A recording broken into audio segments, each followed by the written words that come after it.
Hello, wonderful. This is Sarah. And have you ever felt like your inner life was so disorganized that it started to show up in your outer life, in your house, in your car, in your kitchen, in your office space, and everything just feels a little bit out of control? We are here with JP Taxman, who helps people solve that problem and help create order both externally and internally. How are you, JP? I'm doing fantastic. How are you? I am great. So tell people a bit about what you do. You're a professional organizer, right? Correct. I'm a professional organizer and then also design and build custom products for the home, like custom drawer inserts and custom foam inserts or things of that nature. Just all about home efficiency, home effectiveness, and just creating an overall great home experience. So yeah, what I just do is standard organizing. I get in there with people and we go through all their stuff and kind of sort through it and decide what to keep, what to give away, what to sell. And, obviously, most importantly, what are the essential items and how do we access and find those as easily as possible and then build systems around it. And that's, my favorite part about what I do is building those experience in those systems to provide people like a daily sense of relief. And this problem comes up so often with my Wondrous Women ladies that it's actually an example in my book of like how to make decisions that you're talking about. What do I sell? What do I keep? If this is my son did this when he was 6, and how can I be a good mother and get rid of it, but my house is overflowing? This actually comes up a lot, which is why I was interested in having you on here. Um, So what do you see some key differences if someone is able to organize their life with those systems and streamlines? What are some key reliefs, should I say it that way, that you see after this process? um, Really, it's just like, so the biggest, what I found is the main pain point for people is the overwhelm of like Mm. attacking the task of organizing and like going through all the stuff that just is piled in there. You have to go through it one by one, and it's just such a daunting ordeal that once we've been through it and like gone through this kind of, it's kind of like you're climbing a mountain, right? And you're just kind of, it's one step at a time. It sucks, it hurts, but then it's like once you get to the top, it's like, we did it, we made it, they feel good, and then you just get to see that stress melt away, and it's really just having it done that makes them feel really good. And then that's like the first part that I get to see, and then if I get to see them again, it's great when they pick out something specific that's like, this is working so well. And it's probably just like some small thing like, oh, it's so much easier to grab. Maybe they just had like underneath the sink, they had their spray bottle tucked a little bit further away, or like the trash bags were way far away. And we just sometimes it's just a simple fix of like bringing those a little bit forward and putting them in a small bag, Mhm. and or not a small bag, but a small bin. And by doing that, it's just easier for them to get to. So like that's a small little thing in the day, a little better experience that brings them a large sense of relief. But those are the things I'm obsessed with. I Mhm. think about it from an internal confidence or decision making process. I am certainly my spatial reasoning is actually really poor. I have like my worst nightmare is having to organize a closet or something. It's just a real true like gap, I think, in my brain. My directions are always off. And as I've studied the brain, it's like, oh, I am delinquent in spatial reasoning skills. I mean, I really, it's fascinating. That is by far one of my greatest weaknesses, but we all have them. Life goes on, move on. My husband's great at it. We we partner and pair Hey, well. that's why it's good Yeah, having a yeah. partner that's complimentary, right? No, he really is. He really is great at it. And so we just know your job's to organize the spice drawer, and my job's to, be the first to make friends with the new people in the neighborhood to build community. Like, we Hmm. just Hmm. we pair well. Um, but I'm obsessed with doing it internally and breaking down people's thoughts into systems. And Hmm. I loved what you said about the little things that make such a big difference, whether it be if it's frustrating every time to have to reach for that spray bottle, that builds your frustrations through the rest of the day. Absolutely. And there's these small little pain points every day you're dealing with in all these different areas, and they're minuscule and you don't really notice them as a thing. But once they're gone, you're just like, oh my God, I Mm-hmm. can't believe I've been doing it like that for the last like 5 years of my life. And that's Mm-hmm. kind of even where like the kind of the butt of my business came from, is me dealing with those little frustrations and then finding solutions, typically just building something out of cardboard to fix it, or like finding just some stuff around the house and like Mm-hmm. kind of MacGyvering it together and coming up with a solution, and then being like, this is the best thing in the world. Like, I hated dealing with it that way, and now I fixed it and I feel so much better. And I would feel that sense of relief. And that's why I named my company Relief Key, is to, because of that feeling that I felt. And I just wanted to share that feeling with other people. I I'm sorry think to about interrupt. it. No. Recently, I had a headache or a sore throat or something. Well, I told you yesterday I was recovering from Thanksgiving. I'm a very healthy person. It sounds like I'm sick a lot, and I'm really not. But I think one day I had a headache and took some. I've been experimenting a lot with my diet, which is You causing gotta do it. havoc. I'm constantly, it's constant experiment, right? It's making small tweaks. And that's even when I say with organizing too, right? Is when Absolutely, I'm yeah. going in, and that's part of built into my processes. And I try to get to people to do it. It's hard for people to really understand the value of spending a little more money to do it right and iterate. But iterating to make the system optimal and ideal is really essential. And that's how you really get it to like really last long term, is making these small tweaks. And to get even that further, like maybe like we get like your first 1% change, but you can maximize that 1% at a time to get further and just make the systems even better, make the home experience that much better. And like, it's the same thing in diet, right? And I do that and I make Right. small tweaks. And sometimes I think like, oh, I got it, I'm good. Like, I got the system down. And then I get some new little I'm like talking to someone about it, and then I get some new piece of information, and I'm like, well, let's see what happens when I try that. And then Right. I try that out, and that made it just a touch better. And I didn't even know it could get better. But it's the trying, right? It's the recognizing there's a problem and then believing that you can be a part of the solution, whether it be the 1% of your diet, the 1% of decreasing home frustrations, the 1% of building wealth, the 1% of whatever it is. I mean, and I love that message, because we do get overwhelmed. You were talking at the beginning, like, oh, it's so daunting. And it's like, you got to start somewhere. Like, Yes. there's no other choice. Like, there's no other choice. But I do want to say, like when I was talking about having the headache, and I had taken some Tylenol or something, and my headache was gone. I think I told my husband like 6 times. I was like, I feel so much better. I'm so glad my headache's gone. And I don't think about my head on a normal basis, because I don't Mm-hmm. struggle with headaches usually. Same. But when my Mm-hmm. head hurt, it was terrible. Yeah. And the relief, which is your word, the relief of not feeling pain in my head, not feeling down in my energy, feeling like my best self again. I mean, that's the kind of experience we want to bring into these little things in our life, right?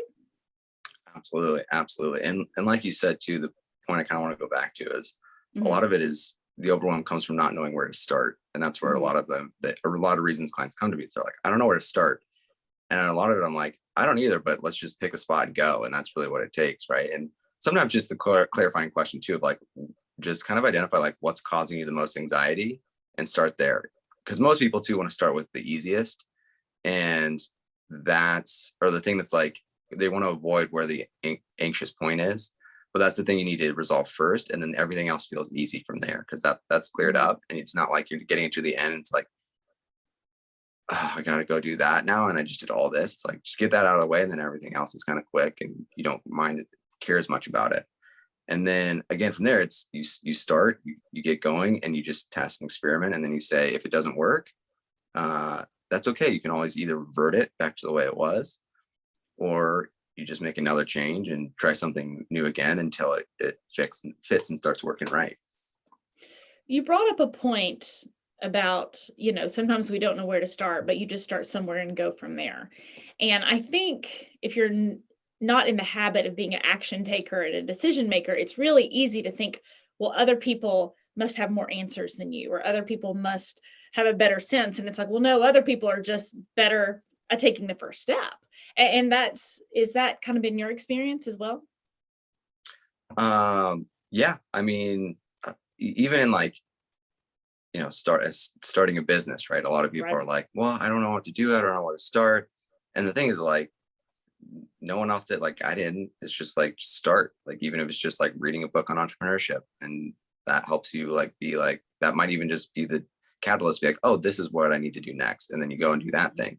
And it's just a series of tasks. Like anything in life really is just a series of tasks. And it's like, make a task list and then just said like, I'm going to work on that and then pick that. And then as you get going, you start to understand what's most important and what isn't, and where to kind of direct your time a little bit more. But really it's just like get going and then keep moving, and then you kind of figure out. And sometimes it is like a good thing is like talk to people who know what they're doing. If you're starting a business, go to someone who knows how to start a business and be like, where would you have started?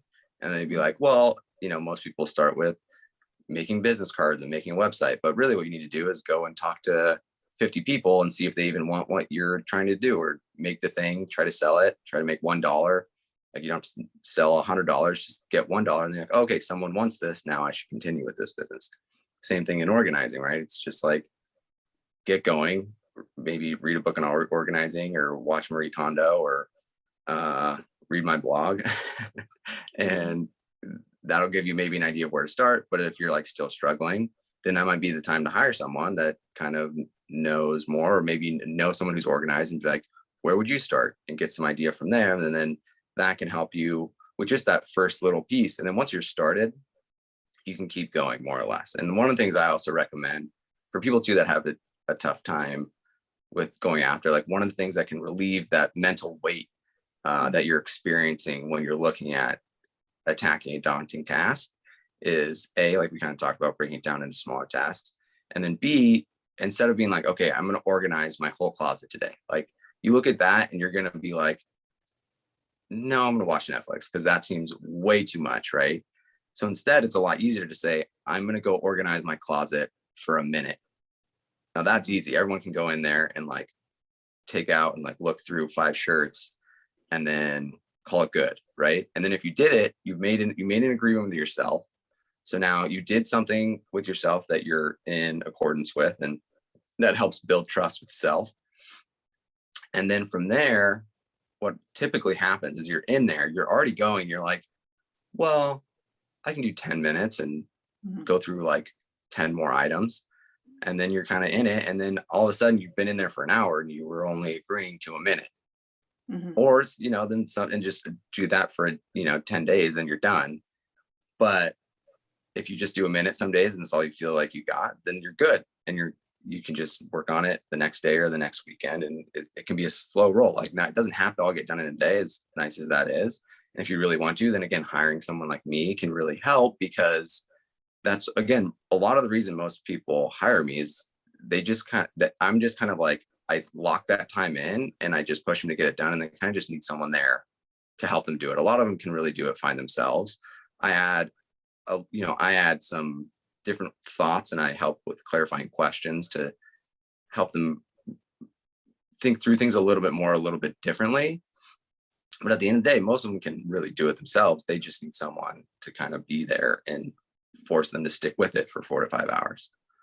Well, I hired a nutrition coach recently, and I know you're going to be shocked, but she told me I needed to eat more vegetables and less bread. I mean, it's amazing how like insightful it is. I can't believe she said that. I don't know where she heard that from. But it is, did I hire her because I didn't know how to lose weight or eat healthier or I was working on my second book. And whenever I do my second book, or whenever you're writing a book, nutrition's rough. You're sitting a lot, so I wanted to re-kick and I wanted the support. It's not because I didn't know I should eat more vegetables and less bread. I already knew that. I could probably coach people in nutrition, but I wanted that accountability. I wanted someone looking over my shoulder. I wanted someone saying, okay, well, Thanksgiving's over now. Now you need to get back on track, or whatever it is. And I think there's this sense of like, if I ask for help, there's a weakness, but I think asking for help is wisdom. 1,000%. And it's asking for help is huge. And that's something I also struggle with. But part of the reason I do too, and the difficulty about help too, a little bit at times, is finding the right help. You know, Mm-hmm. you can ask for help, and some people can be more than willing to help, but it's not actually the help that you need, or it can be detrimental where it actually sets you back. So that's the other tricky part with help. But in your case, it's like ideal because it's someone who knows what they're doing, who's gonna really get you on track and hold you accountable. And sometimes that's all the help you need is someone that's gonna keep you on track and hold you accountable. I mean, that help is some of the best help you can absolutely get. But sometimes the help you need is trickier to get. I don't know exactly where I'm going Well, there. it is, yeah. Yeah. And there's a wisdom in that. But you'll never find the help you need if you don't start looking, or if you don't. Bingo.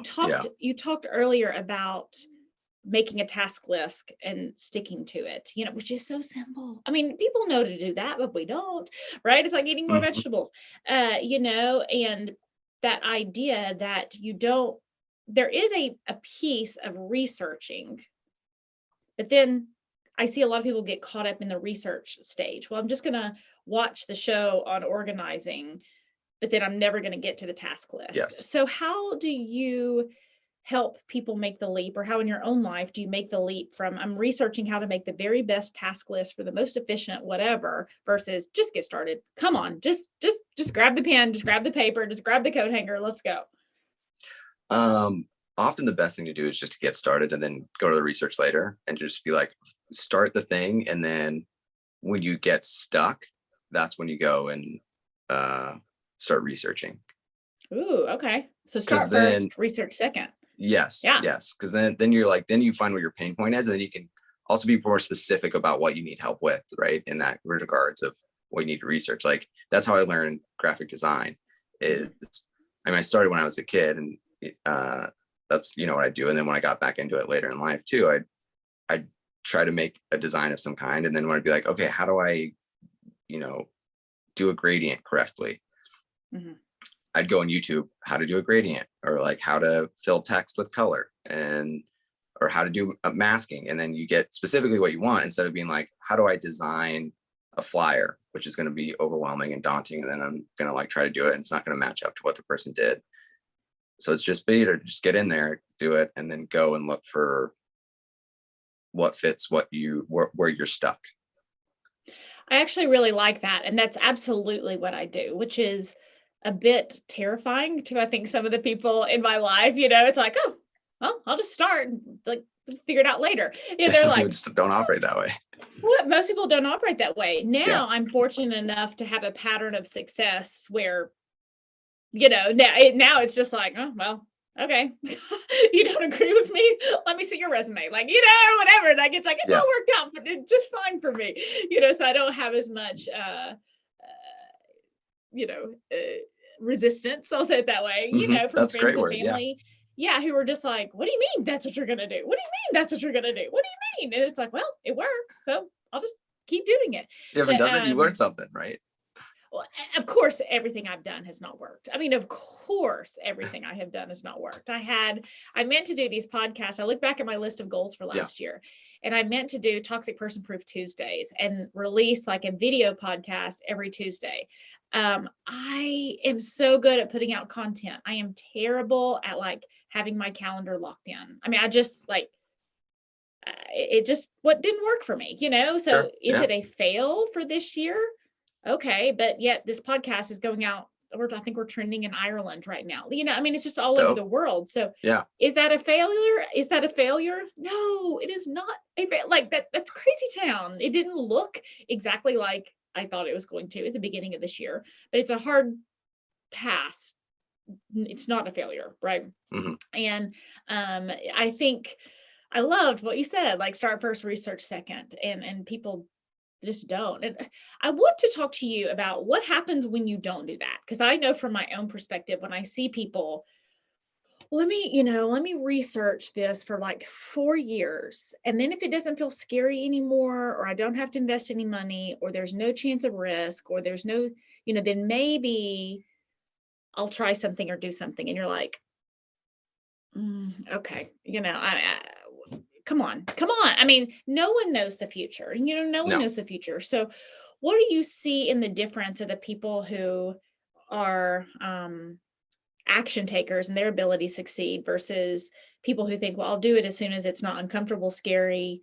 I know everything that's going to happen and I don't have to deal with any anxiety or hard feelings. So that's all, boiled down to a person's amount of or ability. I can't phrase the sentence correctly, but it's tolerance for risk aversion. And some people just have more, and some people have a little less. But the thing with it is like the people that have a higher tolerance for risk, they're the people that are more likely to be entrepreneurs and kind of go out and try things, and they're just more likely to take risks and can handle it and handle the consequences a little bit better. And there's strength in that. There's also, they do have a lot of failures, and they do deal with a lot that other people just aren't willing to deal with. So you also have to have a higher level for stress and handling stress and things of that nature. But the people who have a lower tolerance also have strength in the sense that they're the ones that are like being cautious and looking and being like, okay, but let's really take a look. And then once they develop a strategy, though, once they do get it down and decide to move, they're typically going to move and they're going to stick to their strategy. So like in investing specifically, like that's really good because they can be really disciplined in their strategy, which means they'll stick to it, which means they'll succeed in that strategy more likely than not, right? But they take too long to make the move, and they'll often need to have just a little bit more confidence in themselves to make the move, right? And all it takes to do that is sadly making the move, but also just going in there. And then a good thing is also to set a time. So a good thing for them to do would be to set a time to say, okay, this is the date. I'll do research until January 1st. And then on January 1st, I'm just going to do something. And I'm going to review my research on December 31st, and then decide what the first move, or maybe the first, second, and third moves are going to be for the month of January. And then that'll be the move to start. Sometimes it's just like setting a date can really be that deciding factor on getting started. And then you just set that deadline, and then, it's time to go. And then even if you don't necessarily start on January 1st and it's January 3rd, it'll be in your head to be like, let's get going. Like, let's do something, even if you don't stick to exactly it being on the 1st. Well, they talk about that, if you set your goal to make $1 million in your business, and then you go from $300,000 a year to $700,000 a year that year, even if you didn't get to the million mark, the shoot to the million mark got you, more than double your income from the last year. So there is value in that, even if it, doesn't get to the million mark right away. Yeah. You'll hit that. You don't hit that you hit the million mark on the date that you set to hit it, but give it a month and you're going to hit the million, right? It might just be delayed a little bit. And that's the thing I try to do when I set goals is I set the goal, but I don't say it has to be completed by then, because that's also setting myself up for like, I guess kind of depression, and then just severe disappointment and like kind of a really down period. So instead, when I set goals, I'm like, okay, this is what I'm going for it. And then I just kind of let it be, right? And I'll review and be like, okay, that's what I'm going after. And I don't hit it, not like, oh, I suck, I didn't do it. Right. It's just like, okay, why didn't I hit that goal? Okay, that. And then more often than not, too, a week or two later, the goal comes through. Like one of my goals this month was to get a client that earns over $1 million. And I just, I didn't think I was going to hit it, because it was like kind of, I think I had even like eclipsed the date, and I was like, okay, that one's not going to get hit. And then like, again, it was about a week or two after the set date, and a client with, that income comes through, and I'm like, oh, okay. So I hit it, and then I felt good about it. I was like, okay, hit my goal. Like that's cool. I didn't have to hit it on the date. I just wanted to hit the goal. Like the point is the goal, not like whether or not you hit it at a specific time. The time just helps you push a little bit harder to get there, or it just gives you a time frame. Like it's just good goal setting. But again, don't get too stuck on the specific date. I think that will set yourself up for more failure in terms of like mental health than anything else. Well, I had someone on the podcast from a West Point grad yesterday, Mm, and he said that within the military, it's like 80% perfect is about as perfect as it's going to be. So yeah. even as you were saying, it doesn't have to be the perfect date. It doesn't have to work out right on the perfect date.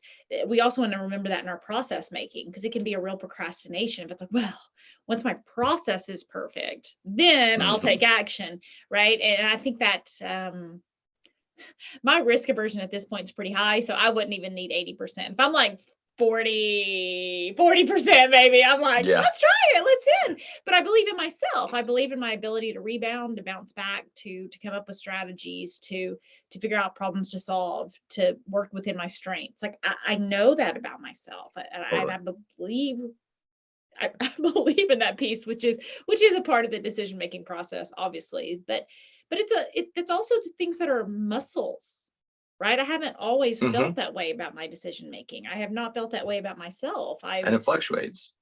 yeah, muscle to build for No sure. question. Yeah. Yeah. Sometimes they have to be real big. Mhm, Like I go build that up. Go, okay. mhm. So I'm feeling better about my decision making. Have you seen that the thing on entrepreneurs, and it's like this Oh yeah, I've seen all chart, of them. and it's like, Yeah, oh, this is amazing, I'm the worst person ever. What? Oh yeah, I'm it's gonna true. I go get a through it all million the dollars time. today. Yeah. Yeah, I mean the high point like 2 weeks ago, I was in like the low point. I can't do this. There's no way I should just call it. And then now I'm like, oh no, I think I got this. No, I'm doing pretty well. Oh, things are going okay. Oh, absolutely. I mean, I cannot tell you how many times I tried to quit this business that I'm in, Yeah. and I was just like, why did I choose something so hard? Like, what was I thinking? And my sweet husband was like, no, you keep going, you do this. And Oh, so what a here we guy. are. Yeah. Yeah. That He's shows how important it is to have like a solid partner that's got your back, yeah. that can make or break you. Well, truly I would have quit if it was not for him, because I certainly had a lot of reasons to, and a lot of people who were like, why would you do that? You have, I was a piano major, I have all these other talents that it's like on the surface, people are like, well, why don't you just do that? Why don't you just play piano for a living? Why don't you do that? And it's like, but, Maybe you don't want it. Like you want to do this yeah. thing. Oh, JP, this was awesome. Will you tell people where they can find out more about you? Yeah, of course. So you can first find me on my podcast, The Total Home Experience, which is about everything home, and how to, more importantly, make the home more effective, efficient, and enjoyable to live in. Have some good guests, but also kind of just do general talks about things I'm working on, my office space, how I've optimized that, and just other fun things about the home. And then you can find me on my website, www.reliefkey.co. So that's co, not com. And on there, you can get my services, learn about me. And then I have a blog that goes out every Monday. And right now you can get a free download. I'm just, sorry, mine just shut off. But Have you not had your coffee this morning? What time zone are you in? I How actually don't early is drink it there? coffee, but no, I have not. Good I'm for you. in Arizona time zone, which is a weird Oh, one. can I bow down to you not drinking coffee? I shouldn't. I I mean, shouldn't. I My life missed coach it will. though, is the problem. Is the only thing. But I found out I operate better without it. Yeah. Um, Yeah. Huh. yeah, just like more consistent energy levels throughout the day. Um, but anyhow, my freebie on there is I just released a new one. It's origami organizers. So I teach people how to. It's a kind of a teaching template that you can print on your printer, just on an 8.5 by 11 sheet of paper, and it teaches you how to fold it. And then I have different sizes so they can nest inside each other, and then you can have some free unlimited organizers if you need them. So because a lot of them are they can be pricey, but it also, I Yeah. believe in prototyping, so kind of see how you want things to be organized before you go and buy the more expensive ones. Oh, that's awesome. Guys, I Yeah. really do believe in what he was saying, in the 1% differences, and making those little changes in your house, because a lot of my listeners, there's a lot of things going on in their lives that they cannot control, right? And so when we find ways to become 1% happier with things we can control, and to lower our frustrations with things we can control, those are things worth leaning in on. So JP, thank you so much for coming and speaking on this. Thank you so much as well. I really appreciate it. And you're so right about the taking control. It really helps you kind of give that sense of security in your life and be able to get what you need. And again, like we kind of didn't quite get to it, so I want to get to it real quick if you don't mind. Sure. Organizing really can't help with anxiety and depression because it's just because of taking that control. And it's helped me a lot. And it's just, if you're feeling down, like your internal world has an effect on your external world. And that's typically what you see when you see your home get kind of disorganized and cluttered. And by going in and doing that, you'll see that if you're kind of feeling those emotions, just go and start getting organized, and organizing, just even if it's just a simple drawer, it has a profound effect, and it's really helped me a lot. And I really enjoy helping my clients with that. Well, it reminds you, I need to clean up my kitchen today. We did a ton of laundry yesterday. There's like kind of socks laundry, man. different places, right? You know, Yeah. and but you know, usually things are pretty tidy around here, and it's a reminder every day of like, my life is either put together or my life is out of control. And this morning I was like, "Ooh, I need to, you know, fix some of this stuff. We've got clothes hanging that are drying and all that kind of stuff, which is not normal, you know. Usually it's decently put together, but it's not. I don't want to say if your house is disorganized, that's a reflection of you. That's not what I'm saying. No. But at the same time, what I'm saying is it feels really nice to walk into a space of your life and think, I've got this. Yeah. Especially something that's so easy to control. Absolutely. Absolutely. Awesome. JP, thank you for helping us today on our journey to becoming toxic person proof.